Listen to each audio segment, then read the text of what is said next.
আসসালামু আলাইকুম, welcome back to my channel Shreyas kitchen.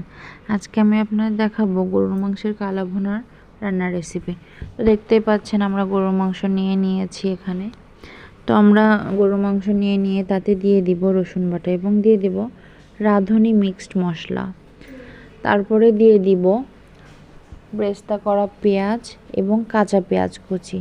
তারপরে দিয়ে দেব টমেটো সস এবং সামান্য পরিমাণ সয়া সস। তো আমরা টমেটো সসটা দেওয়ার পরে আমরা সামান্য সয়া সসটা দিয়ে নিলাম।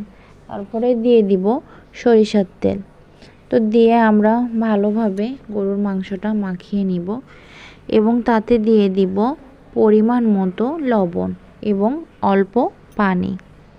তো আমরা পানিটা দেওয়ার পরে আমরা ভালোভাবে মাংসটা এভাবে মাখিয়ে আমরা কিছুক্ষণ রেখে দেওয়ার পরে আমরা চুলোতে বসিয়ে দিব। তো আপনারা দেখতেই পাচ্ছেন আমরা চুলোতে বসিয়ে দেওয়ার পরে ঢাকনা ঢেকে দিয়ে কিছুক্ষণ পরে ঢাকনাটা ওঠানোর পরে গরুর মাংসটা আস্তে আস্তে নাড়াচাড়া করতেছি। তো এভাবে আস্তে আস্তে নাড়াচাড়া করতে হবে, ভালোভাবে গরুর মাংসটা কষিয়ে নিতে হবে। আমরা কিছুক্ষণ পর এভাবে নাড়াচাড়া করে মাংসটা কষিয়ে নিব।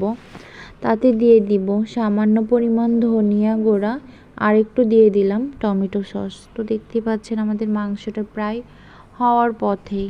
তো আমরা এভাবে কিছুক্ষণ পর নাড়াচাড়া করতে থাকবো। আপনারা দেখতে পাচ্ছেন আমার মাংসটা সুন্দর একটা কালার আসছে। তো আস্তে আস্তে আমরা এভাবে নাড়াচাড়া করব। তো আমার মাংসটা প্রায় শেষের দিকে, দেখতেই পাচ্ছেন মাংসটা হয়ে গেছে। তো আমরা এবার আলাদা একটা কড়াই নিয়ে নিব। কড়াইতে আমরা তেল দিয়ে, আমরা কড়াইতে সরিষার তেলটাই দিব।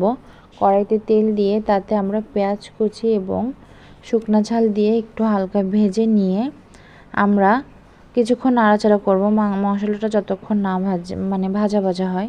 তো মশলাটা আমাদের ভাজা শেষ এবং আমরা কালো ভুনাটার ভিতরে দিয়ে দিলাম। তো দিয়ে আমরা কিছুক্ষণ নাড়াচাড়া করব এবং আমরা দিয়ে দিব রসুন কুচিটা দিলে আলাদা একটা সুন্দর ঘ্রাণ আসবে।